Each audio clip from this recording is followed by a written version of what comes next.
Good morning, good afternoon, good evening, wherever you are in the world. It's Dr. Jan Fortman with Relationship Matters TV.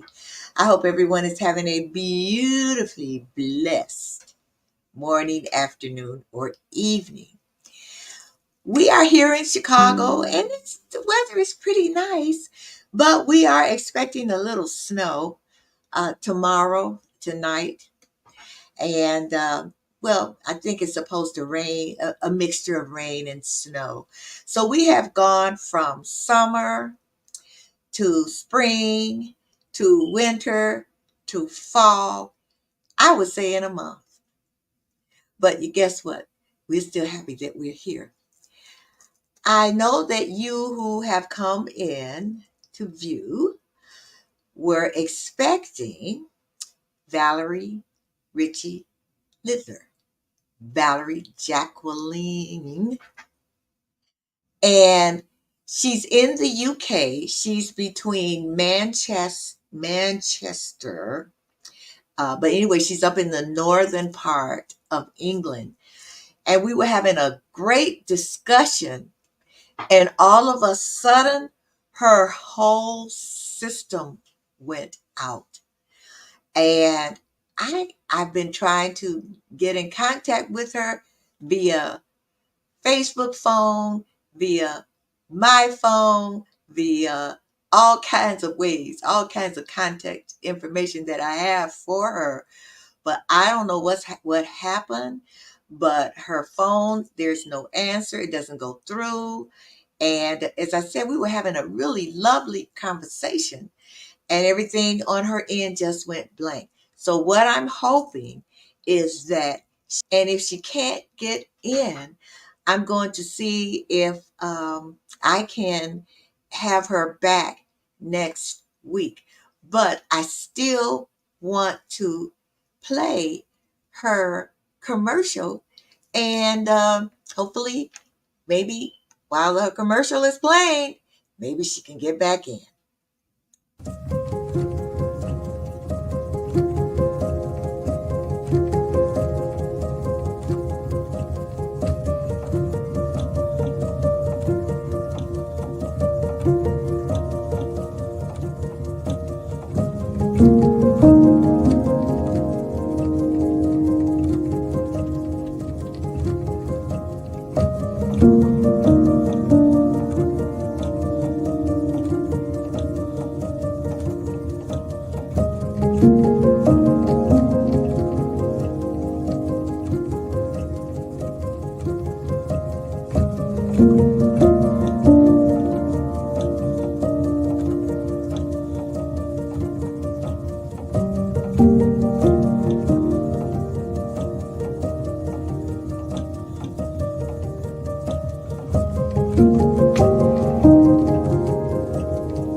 Ah, yes, your journey of transformation.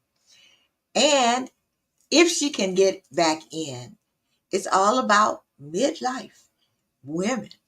Now, I know there are probably some men who are viewing also, but this show mainly is to address women and our issues, especially after menopause. So we're going to wait until she's able to get back in. I think until she comes back, let's talk about our lives after menopause.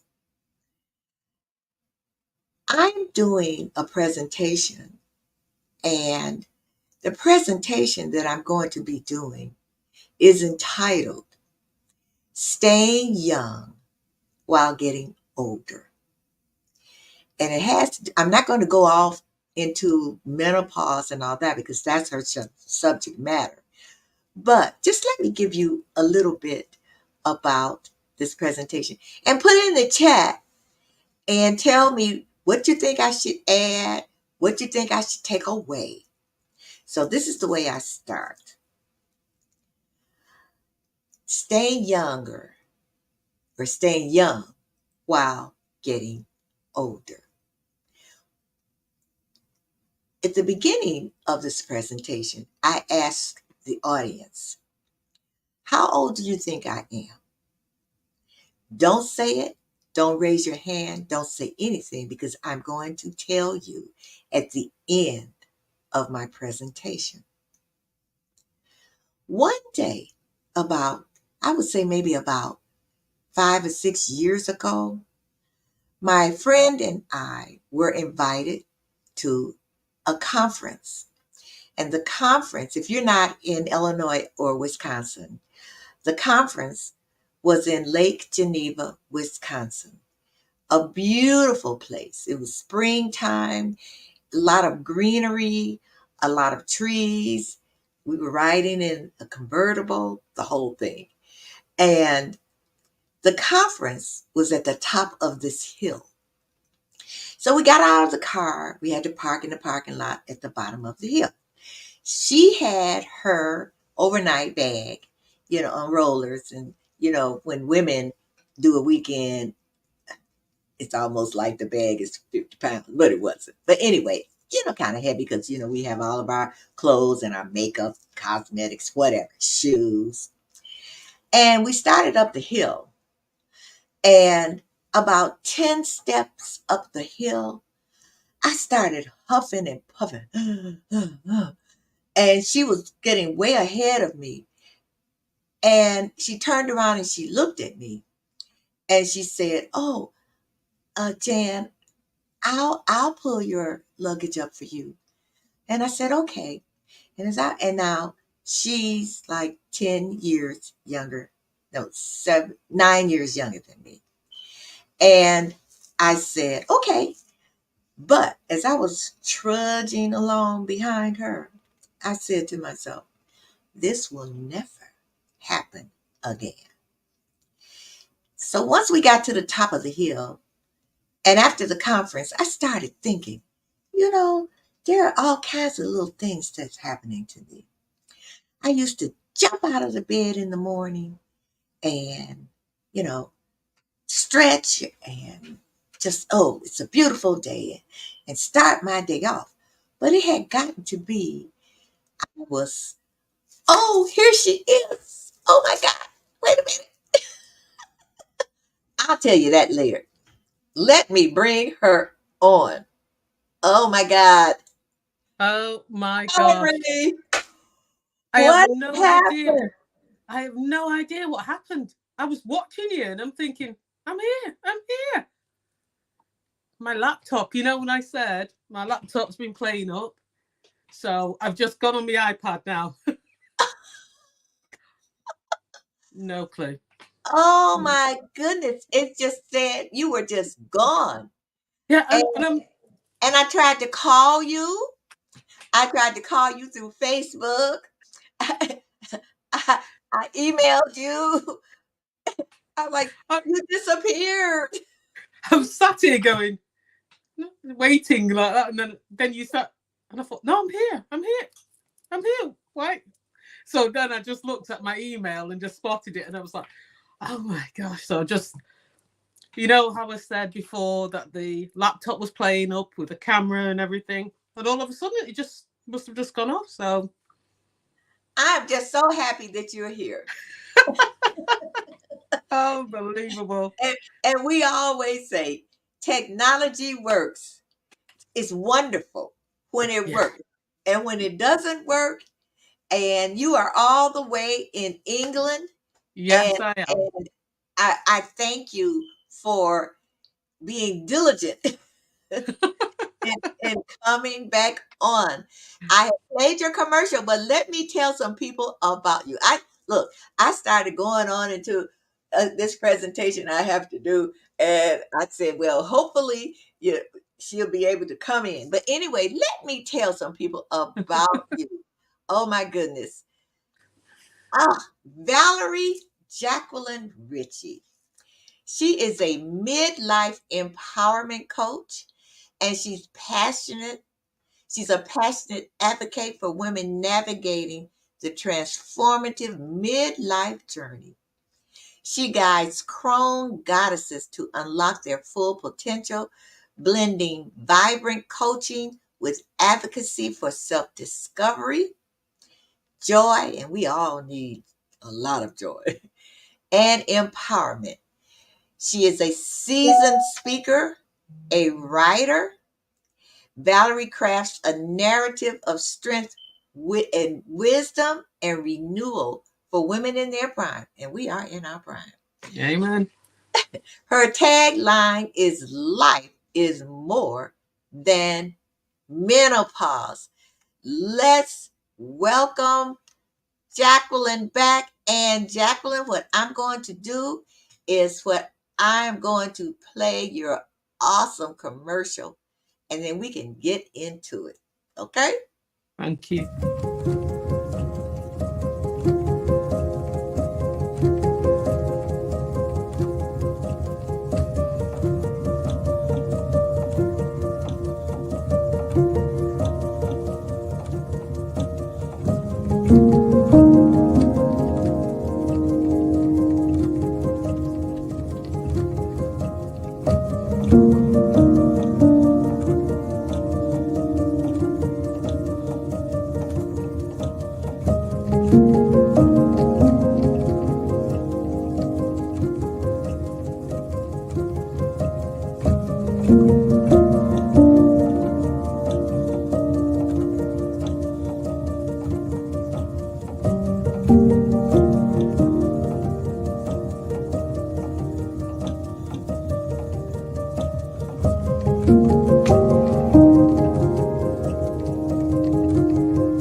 I have a question. Go ahead. What made you become a midlife empowerment coach? Oh, well, my background, first of all, is in education, and it's in further and higher education, health, Oh, sports, fitness, all the ologies. And it took me a while before I decided that I needed to leave that part of my life, because I put 30 years in and the job had changed. So it was getting less of me teaching and getting in front of the students, enjoying it. So as I was progressing into my midlife, there was loads of changes that was happening. And because I am a natural educator, educated all my life, it was just a different form of educating. And I realized when I was coaching women that one thing they were asking me was about midlife and all the changes that were happening to them. And one of the things that they did was question what they were doing in their midlife. So I was reflecting on my own case, my own situation in terms of my job satisfaction. And then there was, who am I now? And just thinking about all these changes. There's the physical changes. There's also the emotional changes, which we often forget about because a lot of the time we focus more on the physical. And it was seeing those changes in myself and going through a lot of these changes. And the thing is, there's so many changes that happen in a woman's life. So many changes. And to narrow it down to maybe just menopause is just not enough. And that's why I always say there's more to life than menopause, because it's a vast change. So it was about looking at women and saying to women, there's a little bit more left in you. In fact, there's a lot more left in you. And this is just a new beginning, just the next step in your life.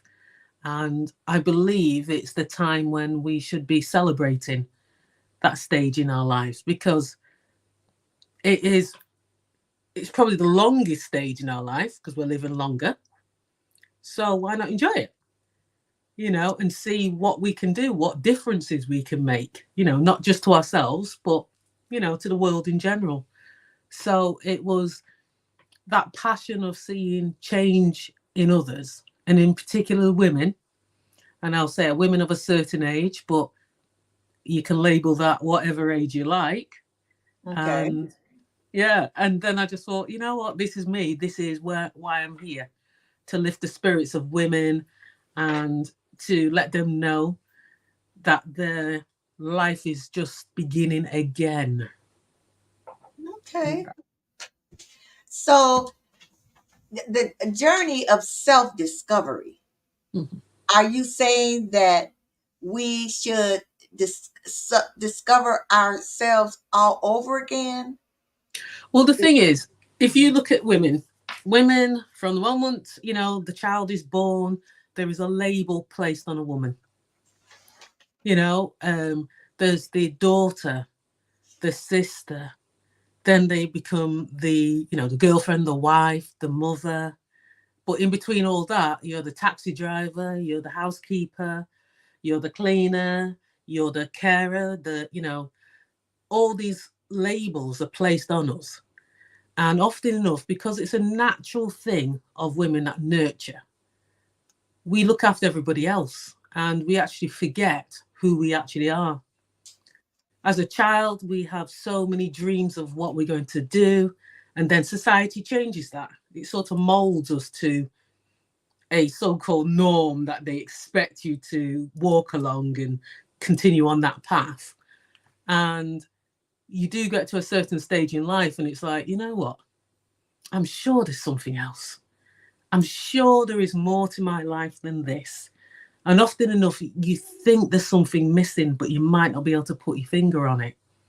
So it sort of comes to that stage, and it just so happens it's in midlife that you think, there is something else. I'm not quite sure what it is, but I just feel like there's something missing. And it's not to say that all the things that you've done in the past are wrong or should be discounted or anything. It's just that there's something else. And often enough, the biggest label that we miss is the me label, as in Like a me label? me, Okay. as in Okay. who am I, me. And that's when I talk about, like, it's time for me. Okay. All right. How do you discuss? Okay. After all of these labels, Yeah. how do we discover me? Because sometimes we're so entrenched in these labels. I can see where you're saying self-discovery because we don't know who we are.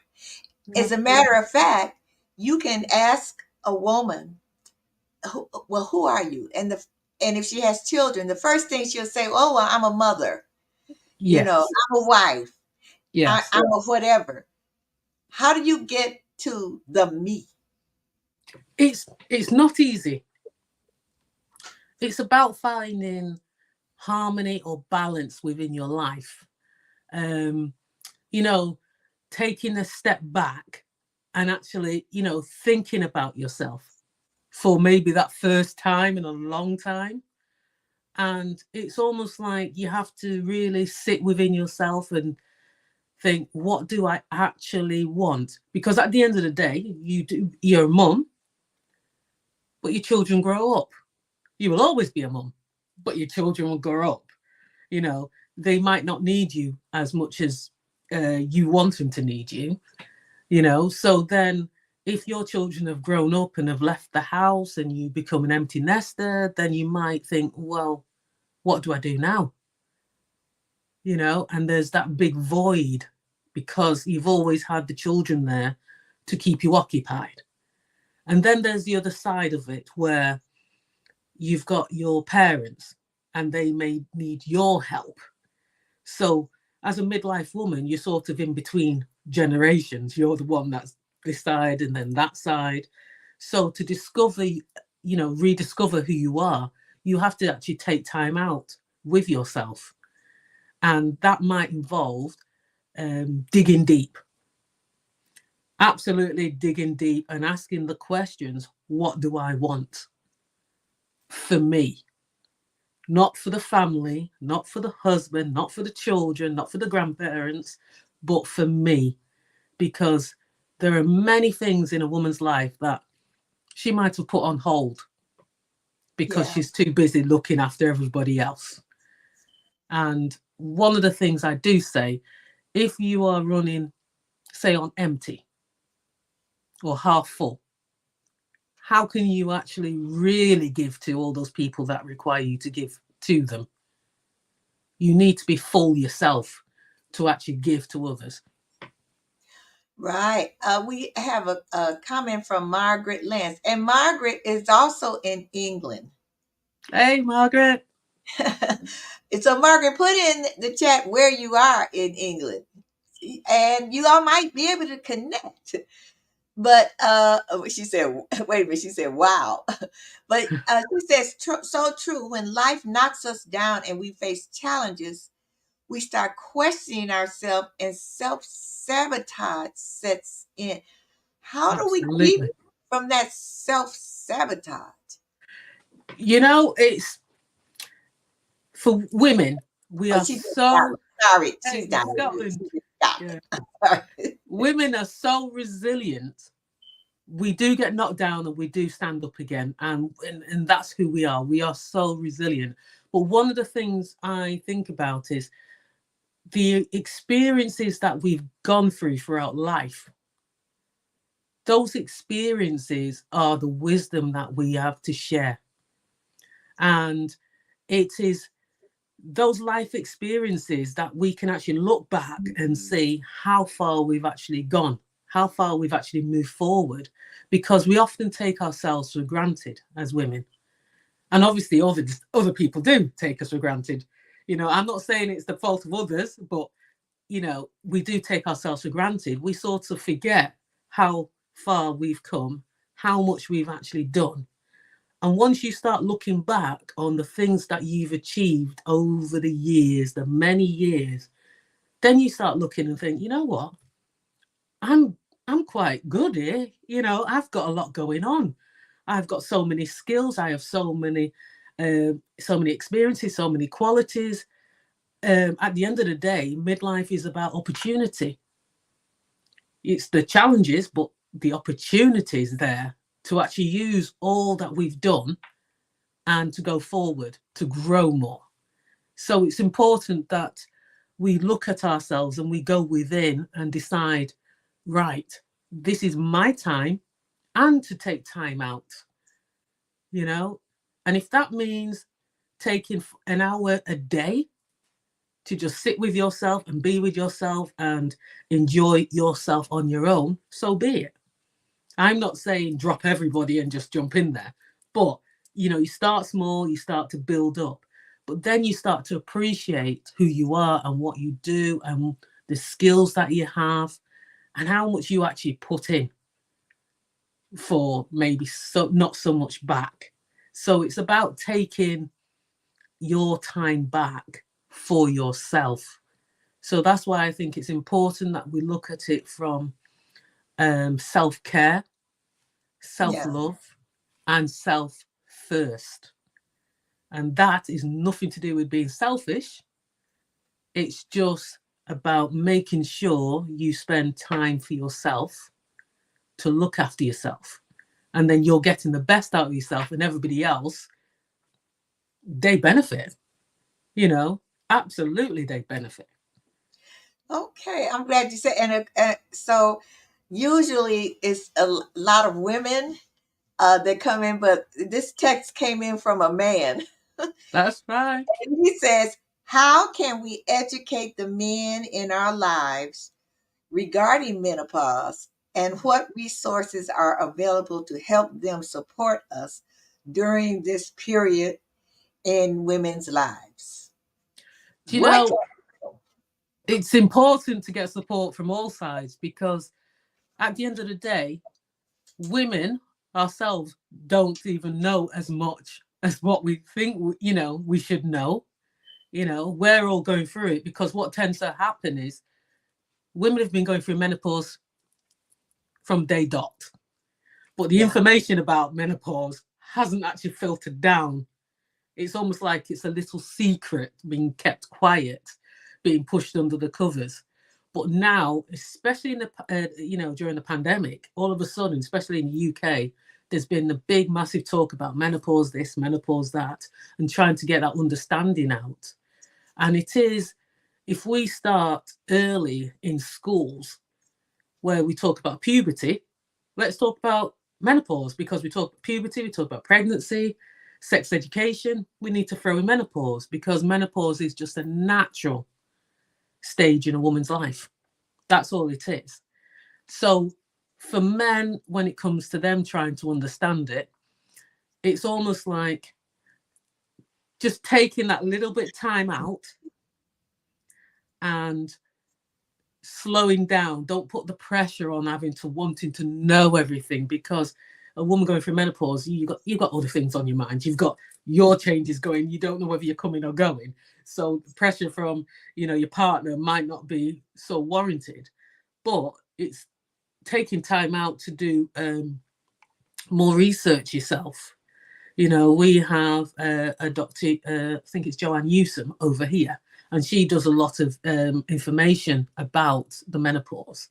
And, speak to, health medical people about it, research themselves, better still, do it as a couple,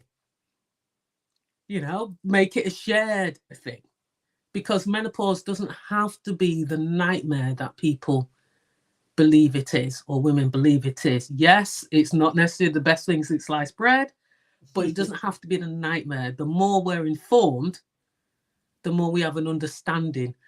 But most importantly, if we understand that menopause is a natural stage in a woman's life, it's just a natural stage, and we should be accepting of it, and accept that we are unique and it occurs to us in different ways. So we're not always going to have the same symptoms. Each one of us will feel it in a different way, and it can come early, and it can come through surgery. If you're going under chemo, it can happen at different stages in a woman's life. mm-hmm. So what we need to be is just be mindful that the changes might occur.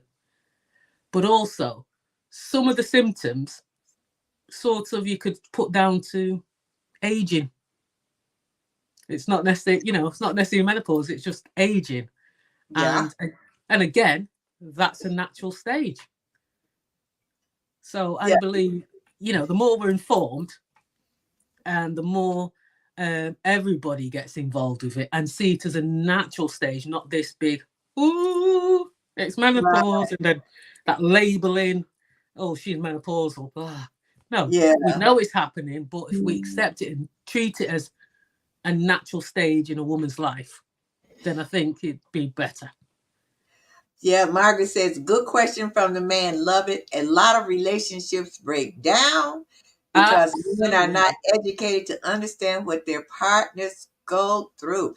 And that is the truth. Well, and as you said, even with research and education, a lot of times we women don't really understand, especially if you're a younger woman. I remember when I was in a two-girl office, and the woman, I sat by the window, and this other woman sat by the door, and she was going through menopause, and it was snowing outside, and she wanted that window up. And I was much younger than her, and I thought, what is wrong with her? And she would walk out the office. I'd shut that window, and she would be sitting up there like sweating, but I didn't understand. Yeah. And I thought, well, something wrong with you. You need to go to the doctor. Yeah. but, but, and I know when I went through it, people were saying to me, I don't like you anymore. Yes. Because I was snappy, and mean, and I didn't know that I was, but I couldn't help it. Education is really the key to that. And like you said, not only just for women, but for men, for their families, for women's families and everything. Plus the fact, I think also it can be psychological in that the things that you loved before, Mm-hmm. now all of a sudden you don't like them anymore. It's so true. It is. And I think one of the biggest mistakes I see is there tends to be that focus on the physical side, the physical changes that happen Yeah, to a woman. Um, but it's more than that. It's that emotional side because you don't know. It's almost like that. Who am I? I don't know who I am anymore. I'm yeah, crying 1 minute. I'm hot 1 minute. I'm flushing. I'm irritated. I'm angry. I'm weepy. I've lost my confidence. I'm frustrated. There's so many things that come under that umbrella of menopause that we need to look at it from, more of a holistic viewpoint rather than just, HRT, that fit, that the physical changes that goes on. And it's about talking to each other and actually communicating the information and letting other people know what is actually going on and how you do feel. Because, like Margaret said, when the children are growing up and everything, you're changing. You might have a hormonal child at the same time, and there's two more hormonal uh, people in the household, and that can cause problems. But it's because we don't understand what's actually going on and how it makes you feel. And also, there's that aspect of when you're going through the menopause, it's like it's about fertility, reproduction. It means the end of reproduction. And a lot of women associate that with being feminine, being a woman. If you've lost that edge of being a woman. And that's a part of it that, often people forget, there's that look of it, and then you're looking at maybe a younger woman and you start going, oh, that used to be me. That's how I used to be. And you start doing the comparison of a younger woman and you. But right, it's amazing how there is so much going on in your head all at the right, same time. So it causes right. this big frustration and confusion that we need to address. Okay. So another question. Oh, this is from the same man. He's interested. Technical point of view. Mhm. What is your definition of menopause? We are My, educating men and women. I would say, well, a lot of people would consider it as, the end of the reproductive stage of a woman. I would say it's a stage that we're going through in coming into actually our crone stage, our goddess stage. You know what? I am so glad you brought that up because I want to know, and I'm sure the viewers want to know, what is a crone goddess? What is that? Do you know a crone goddess is a woman of wisdom, a wise, experienced woman that celebrates herself, realizes that she has so much more to give. You know, back in the day, you used to look at a crone and you'd think about it like the old wise woman, but often it was with a negative connotation. Then you add goddess to it and it becomes with divinity, a revered woman. You put them together and you have this beautiful woman that has lived and have so much experience and so much wisdom that we should be celebrating this woman. Back in our day, this woman used to be the grandmother of the household. It used to be the grandmother. And we always looked up to the grandmother and we had that respect for the grandmother because the grandmother knew things. The grandmother was able to share in a different way than a mother could. And you'd appreciate that because this woman had wisdom. This woman had been around the world. So she had so much more to offer. And that's the way I look at it as, a crone goddess. We are living longer.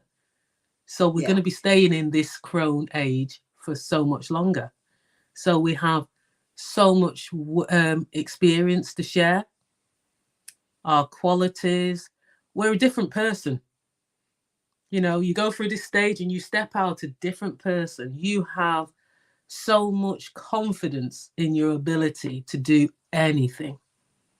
Okay. You celebrate life. You enjoy life. You see things through different eyes. You appreciate yourself. And with that appreciation, you can appreciate others. Right. Right. That's when you talk about self-love and and self-care. Yeah. If I'm in my midlife and let's say I retired from a job, just like you did, actually. Yeah. From a job that I've had for years, and I identified myself with that job. And I'm lost, so to speak. Yeah. I don't know what to do next. What do you do? What would you do to help me? What tools would you give me that would help me? Well, I'd ask you, if you look at the job that you've done, say the job you did for like 30 years, and you look at the skills that you obtain from that job, all those transferable skills that you could actually utilize, and you break down those skills, all those skills you can actually use to do something else. You've never lost those skills. Those skills are important. And the thing is, it's just a job. It is not you. It's something that you did then, and now you can do something else. And that's the thing when I talk about labeling, how we get ourselves under these labels. And it's just a role that you did at the time and you loved and you were fantastic at it. But then you have to look at it. Okay, what was the skills that I did in that job and how did I do them? And now, how can I use those skills and move forward into something completely different in whatever I want to do? It doesn't mean you go from one job to another. It might mean that you had a hobby that you love doing and you might want to turn it into a business. It's those sorts of things. You're just looking at the skills that you've done and applying them somewhere else, because all the skills that we learn are never negated. We can utilize them. So I believe that, I class myself as an educator, but I was always an educator before I went into education. And I will always be an educator because I love to share knowledge. I love to pass on my knowledge. And I did that when I was a 2-year-old, taking off my nappy when it was full. And I was educating my mum that the nappy was full and I didn't want to wear it anymore. That was my part of my education. Wait. Okay. So you saying napkin because you're in the UK, we say diaper. Diapers, yeah. Yeah, diaper, yeah. Wow. You remind me of me because when I was little, a little girl, and we played outside, I loved to play school, Yeah. and I was the teacher. I grew up to be a teacher, and I'm still teaching or still educating. Yeah. And I want to add something to this too. When you're saying your transformative, that that part of life and being transformative and looking at the skills that you've acquired beforehand, it's almost to me, everybody has, I believe, a spiritual gift. Yes. And your spiritual gift was educating. Yeah. And you've done it all through, I mean, like you said, when you were 2 years old Yes. and you were educating, right? Absolutely. And Yeah. I have a friend, and she's on Maxine. She hasn't said anything, Maxine, but I see your name. She likes to give. That's who she is. She is a giver. And I would think if she would look back to when she was a kid, she's always had that spirit in her. Yes. And my point is for women who are going through this transformative period, when they don't know what to do next, look at what is it that I've always loved to do, even when I was a kid. Yes. The And child knows. The child knows. yeah, Yeah. and The child knows. right, maybe I couldn't do it because I had kids, or I had to have this job because I had to take care of the family or whatever. Yeah. But now, after you've gone through this period of time, now you can look back and what is it that I've always loved to do?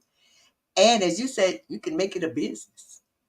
Absolutely. Absolutely. Because when I get women and I go through the decades, say, Okay. and and I take them right back down to the child, and before the age of 6, what were you like before the age of 6? Because often it's after that time, then you're getting sort of molded.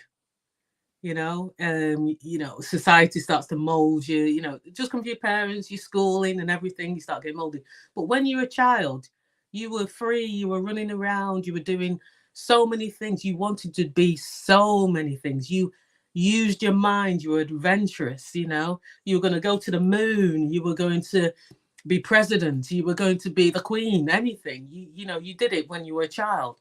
And if you take it back and start thinking, at what point did it change? At what stage did it change? And then you go back to that child. What did that child say? What did that child want to be at, say, 6 years old, 5, 6 years old? Who did that child want to be? Go right back to it. And that might be the answer that you need to come forward. Because we can always use past experiences and what's gone on to help you with going forward. What we don't want to do is obviously live in the past, but we use the Right. past experiences to help you to go forward. And it gives you that idea. And in a way, life is full circle. We do go back to childlike. We naturally go back to childlike. And we should have more child energy.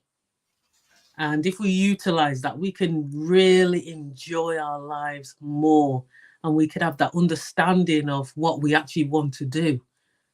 And, the thing is, we don't take the time to do that because we're not giving us that time. We're not giving ourselves that time. So that's why I go on about it's time for me. It's time for me. This is the opportunity where we take our time and step back and actually look at ourselves and say, what is it that I actually want? And the answers don't come straight away, but it might take time. But if you do it in steps and you go back and you go to your child, that child will tell you what you wanted to do and you can take it forward. So where do you get the courage from? Ah, courage. Courage is like conquering the fear to go forward. You know, courage is just keep pushing yourself forward and taking those steps. It doesn't have to be big steps, it's just small steps, to keep just going forward and forward and forward until you're ready to say, you know what, this is me. This is who I am. And we all have courage. It's just that we might have to dig deep for it, but it can be brought out. It definitely can be brought out. Once you find who you really are and who you really want to be, and then you're courageous enough to step out and say, yep, I claim who I am. That's where your courage comes from. So with your coaching, do you give tips? Do you ask questions? Is there like forms that you have to fill out or assessments that you have to take? Is that what you do? And especially in order to get it out of a woman, because sometimes it's way back, and when I said courage, they're kind of you can be kind of afraid people are going to laugh at me, or you're going to laugh at me. You know what I'm saying? Yeah, yeah. And it does take that is the first courageous step, is actually coming to me and saying, yeah, I want coaching. I want you to help me to find who I am. I want you to guide me, because that's what I'm about, is about guiding. And one of the things that I do a mixture of methods. So for instance, I do a method where we have mirror work and we look into a mirror, and I get you to look into a mirror and look into your own eyes in a mirror. And it's not often that we do that, because we look in a mirror and we just see, Yeah, right. yeah, we do that. But I get you to look into the mirror and keep you looking into the mirror. And I will ask you a question. What is the person that you see is saying to you? I'll ask you the question. I'll keep asking the question. And then I will ask you to say your name, and it's the person's name. So for instance, if it was me, I would look into the mirror, look into my own eyes and say, Valerie says, and I will use my name and I will keep pushing you, because it's not easy. And I will keep you looking into your own eyes, because if you think about it, the eyes are the soul. You can look into the soul of who you are through your eyes. And it's not often that we actually do that. We don't look into our own eyes. And at the end of it, I'd like you to say that with confidence, that you see that person in front of you, and that person in front of you love. Because if you can say, I love you, Valerie, Dr. Jan, and really look into your own eyes and say that, that is a massive step. And often enough, that's an emotional step, because we don't say it often enough. We don't actually look at ourselves and really look at ourselves and tell ourselves we love who we are. I have heard that before, about looking in a mirror and looking into your eyes, not looking into like, okay, don't have my makeup or hair or my this, whatever, but actually really looking into your eyes. Yeah. And I can imagine that would be I've never done it, but After today, I'm going to do. And viewers, you're going to do it. Yes. And I would imagine that would be very emotional. It's very emotional. Yes, it is. Yeah. I Because, think scary. yes, because you've not done it. You think you've done it, but you've not really looked and spent that time actually sort of eyeballing yourself. You've not really looked into your own eyes and, said, what you like about yourself. Yeah. You've not actually said it. If you can look into the mirror, look into your own eyes and tell yourself or tell me what you love or what you see, it's very hard for people. Their eyes start moving around and it's like, no, keep the eyes eye to eye. look into the mirror. And that's why it's important to actually look into a mirror and do it. Wow. So if people, and I got the word so, I've been telling people that's my filler word, and I got it down here. Wait, there it is. Oh. Supposed to say it. I've been counting. At least I didn't say it a whole lot like I did before. If people want to get in contact with you, do you do your coaching virtually? I do coaching virtually, yes. Yes. And how can they? I've got it across the little third, but let's talk Yes. So about how they can get in contact with you. they can get in contact with me by my email. So that's Valerie at transformationinaction.co.uk. Or they can get onto my LinkedIn profile. So that's VJR.Crone Goddess. Okay, I'll put that in there Yeah. too. I'll put that in. Well, so much to put on here, but I will put that on the Facebook page, and it will also end up being on the video. Yeah.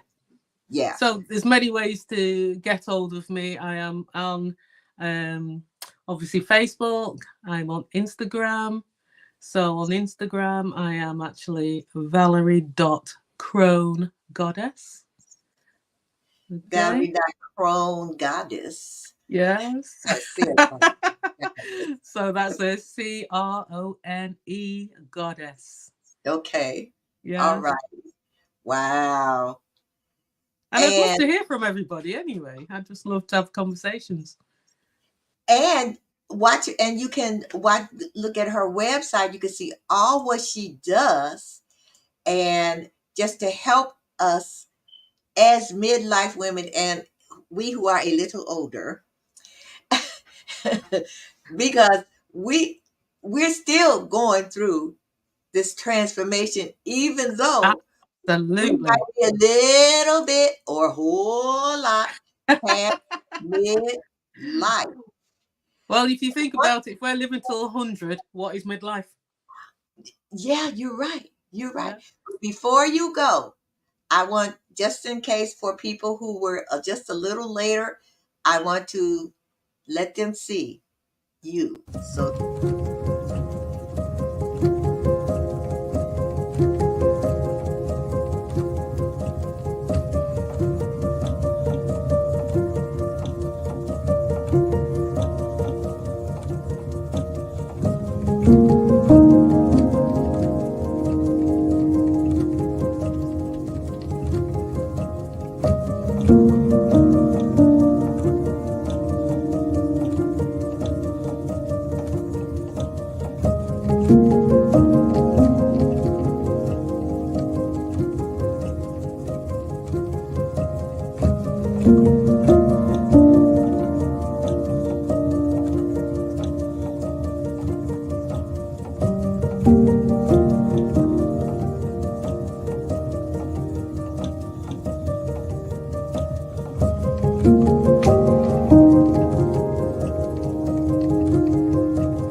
let's all say it together. It's time for me. Absolutely. Time for me. And Margaret says, very informative talk. Thank you, Dr. Janice and Valerie.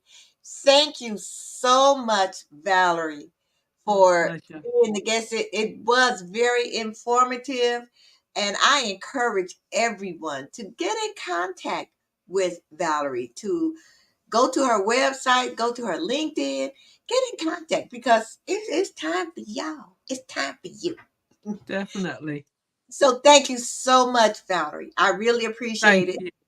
And what time is it there now? Oh, it's 1 o'clock in the morning. Okay, you are. She's in UK. We're gonna let Valerie go to bed. Thank you, Dr. John. It's been a pleasure. Thank you. Thank you. Thank you so much. And I will see you in a few. I'm going to, Yes. you know what, tomorrow, I'm going to take that mirror and I'm looking into my eyeballs. Good. I'm glad to hear that. All Take right. care. Here. Bye bye. Bye bye. Wow, this has been really great. I really, really, really enjoyed this. And yes, whether you're midlife or you're just a little bit older, we're still going through that transformation. And I think as women, we'll probably always be going through some kind of transformation until the good Lord said, it's time. I will see all of you again next week. I want you to have a beautifully blessed morning, afternoon, or evening, wherever you are in the world. It's Dr. Jan Fortman with Relationship Matters TV. And remember, there are all kinds of relationships and all kinds of relationship matters.